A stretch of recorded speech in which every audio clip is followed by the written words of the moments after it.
योगेश राणे, इनका सवाल है कि फॉल्स मेमोरी यानी क्या, ये कैसे तैयार होती है। आपने ये फॉल्स मेमोरी किस संदर्भ में उपयोग किया मैं नहीं जानता हूं, लेकिन फॉल्स मेमोरी शब्द से जो मैं समझ पाया हूं वो समझकर मैं जवाब देने की कोशिश कर रहा हूं।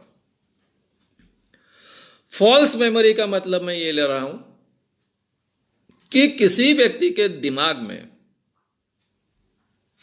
मेमोरी रिकॉर्ड हुई है, उसको लगता है ऐसा घटित हुआ है, लेकिन एक्चुअल जीवन में ऐसा हुआ ही नहीं है। इसको हम फॉल्स मेमोरी कह सकते हैं। अगर इसी संदर्भ में आपने सवाल पूछा होगा तो भी, और नहीं भी पूछा होगा तो भी, मैं इस संदर्भ में इसका जवाब दे रहा हूं। तो इस ढंग की फॉल्स मेमोरी हो सकती है क्या कि एक व्यक्ति बहुत ईमानदारी से, प्रामाणिकता से कह रहा है कि मेरे साथ में ऐसा घटा है, मेरे साथ में ऐसा हुआ है, लेकिन ऐसा हुआ ही नहीं, एक्चुअली ऐसा हुआ ही नहीं। यह हो सकता है कि नहीं? हो सकता है। कब कब हो सकता है? कई बीमारियों में यह हो सकता है, और ये बीमारियां ऐसी है कि जो ध्यान में नहीं आती। जैसे पैरानॉइड है, कोई किसी को पैरोनिया हुआ। अब पैरानॉइड सिजोफ्रेनिया भी है और केवल पैरोनिया भी है। जिसको पैरोनिया हुआ होता है उसको ऐसा लगता है कि कुछ सुनाई देता है, कुछ दिखता है, जैसा हम अभी नॉर्मल अवस्था में, ऐसा ही उसको लगता है, और वो अनुभव उसके लिए 100% सही होता है। अब इस व्यक्ति का बाकी बिहेवियर अगर नॉर्मल है, बाकी बिहेवियर में कोई अड़चन नहीं है, बाकी केवल बिहेवियर में नहीं है, बाकी उसके सभी व्यवहार में भी सभी बातें सामान्य है, लेकिन वो व्यक्ति पैरानॉइड है। उसको लगता है कि मैंने ये सुना, मेरे बारे में ऐसा बोला, 100% सही लगता है, लेकिन एक्चुअली उसने सुना वो काल्पनिक है, उसने जो देखा वो काल्पनिक है, उसके भ्रम है। ये बातें उसके मेमोरी में तो रिकॉर्ड हो जाएगी, क्योंकि उसके लिए अनुभव सच है, वो 100% सच है। अब आप सम्मोहन में ये अनुभव को पूछोगे तो भी वो अनुभव वो कह पाएगा, नार्को एनालिसिस में इस अनुभव को पूछोगे तो भी वो उसको कह पाएगा।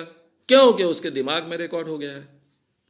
यही तो दिक्कत है सबसे बड़ी। इसी से तो अध्यात्म में ये जो माया और ब्रह्म सत्य, ये जो सब कंसेप्ट निकली, इसी में से निकली। हमारे माइंड जो देखता है, सुनता है, रिकॉर्ड करता है, वो सत्य होता ही है ऐसा नहीं, वो काल्पनिक चीजें भी रिकॉर्ड कर लेता है। कुछ बीमारियों के क्षण में ऐसा होता है, मैनिया में ऐसा होता है, सिजोफ्रेनिया, खास कर पैरानॉइड सिजोफ्रेनिया में ऐसा होता है, पैरोनिया में ऐसा होता है। अब ये बीमारियां हो गई। नॉर्मल स्थिति में होता है कि नहीं? होता है। एक इंसान, इसके लिए प्रयोग किए गए हैं कई, और इसीलिए जब मिलिट्री में सिखाया जाता है तो इसका उपयोग किया जाता है। यानी एक अनुभव हम देखते हैं, एक्सीडेंट हुआ, गाड़ियों का आवाज सुना, धड़ाड़ धूम गाड़ियां एक दूसरे पर सवार हो गई, चकनाचूर हो गई। फिर हम दौड़ के आए, फिर लोगों को बाहर निकाला गया, उसमें 2 लोग मर गए वगैरह जो भी हुआ। अब ये अनुभव है, ये सही में हुआ था क्या? एक्सीडेंट हुआ, सच बात है, धड़ाड़ धूम आवाज आया, ये सच बात है। लेकिन हम में से काफी लोग ऐसा कहते हैं कि मेरे सामने गाड़ियों ने एक दूसरे के साथ में टक्कर हुई, ऐसे चकनाचूर हो गई, फिर मैं दौड़ के गया, लोगों को बाहर निकाला, 3 अंदर ही मर गए थे, 2 को जिंदा थे, उनको भेज दिया। ये सही होता है क्या? कई बार ऐसा होता है कि ये सब सही नहीं होता है। हम बहुत दूर है, शायद वहां से 300-400 मीटर दूरी पर है, धड़ाधुम गाड़ी का आवाज आया। ये बात सही है क्योंकि 400 मीटर तक ये आवाज पहुंच गया। वहां से हम जो भी टू व्हीलर पर हैं, काय पर है, वहां से वहां आते हैं, तब तक लोग बाहर निकालते हैं, उनको भेज भी देते हैं।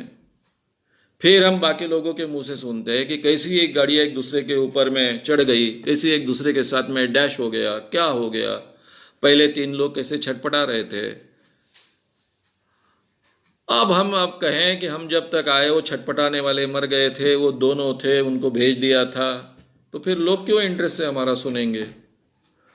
इसलिए हम पहली बार अपना ये अनुभव कहते हुए कहते हैं कि मेरे सामने ऐसा डैश हुआ, मैं दौड़ते गया, 3 लोग छटपटा रहे थे, उनको बाहर निकालना चाहता था लेकिन निकाल नहीं पाया, उसके पहले ही वो मर गए, मेरे सामने मर गए।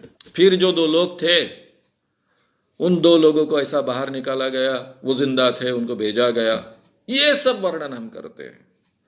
पहली बार हमें एहसास होता है कि कुछ बातें सच है, कुछ बातें मैं झूठ कह रहा हूं।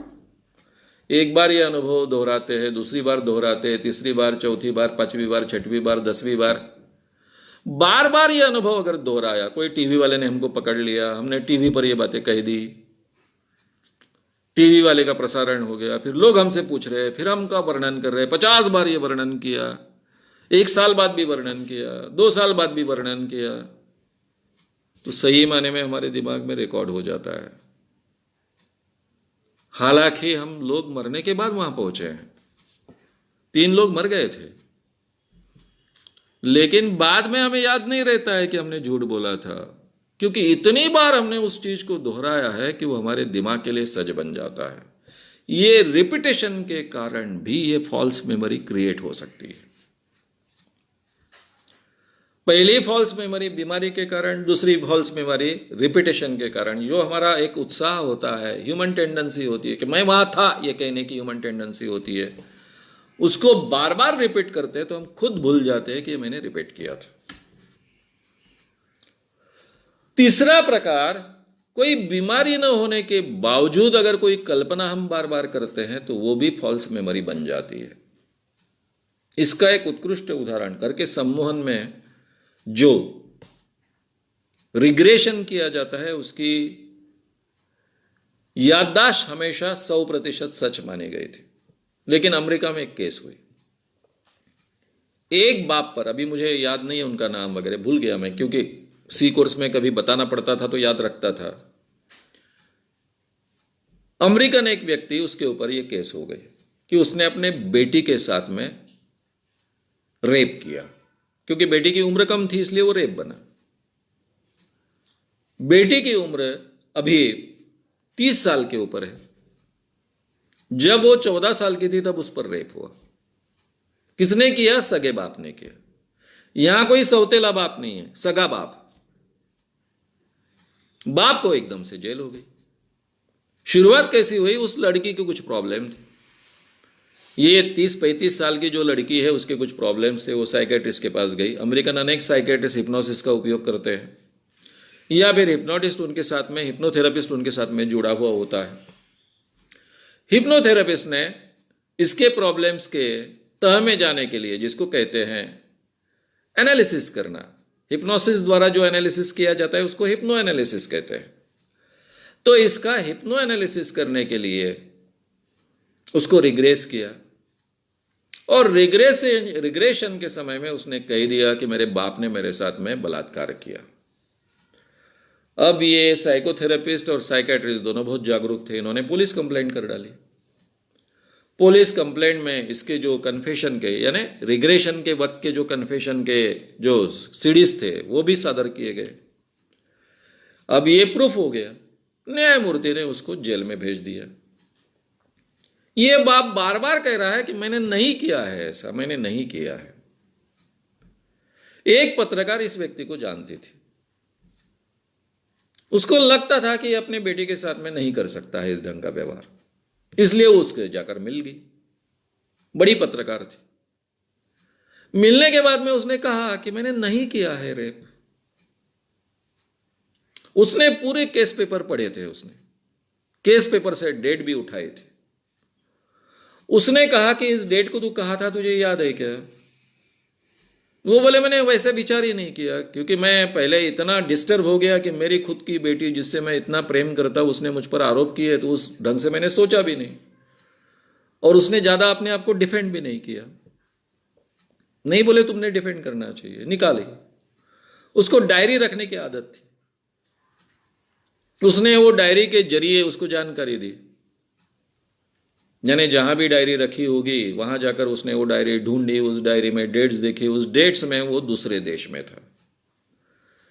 फिर उसने वो विमान का टिकट यानी एरोप्लेन का टिकट से लेकर सब प्रमाण जुटाया, वो कोर्ट में सादर किया गया कि जब जब ये बेटी कह रही है कि मुझ पर बलात्कार हुआ है, जिस डेट्स का हवाला दे रही है, जिस समय का हवाला दे रही है, उस समय में ये व्यक्ति 3 महीने ऑस्ट्रेलिया में था, अमेरिका में था ही नहीं।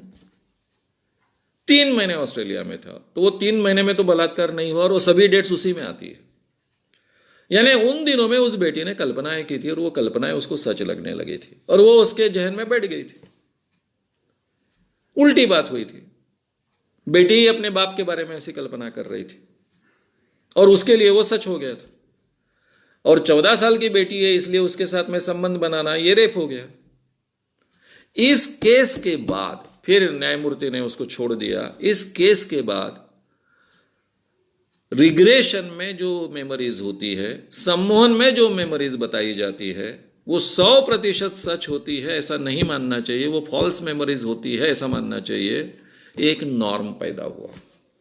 तो ये फॉल्स मेमोरी का सबसे बड़ा उदाहरण है। इसमें वो कोई बीमार वगैरह नहीं थी, केवल कल्पना करती थी, हेलुसिनेट करती थी, या फिर विजुअलाइज करती थी, अपनी ही कल्पना करती थी। शायद उसको बाप बहुत प्रिय होगा, बाप के साथ में वो इमेजिन करती होगी। ऐसा होता है, ये असंभव बात नहीं है इमेजिन करना। उसमें से शायद वो मेमोरी फॉल्स क्रिएट हुई होगी। तो फॉल्स मेमोरी अलग अलग ढंग से क्रिएट हो सकती है। क्योंकि ये विषय बहुत ही अलग है, इसलिए थोड़ा विस्तार से मैंने ये जानकारी आपके सामने रखी।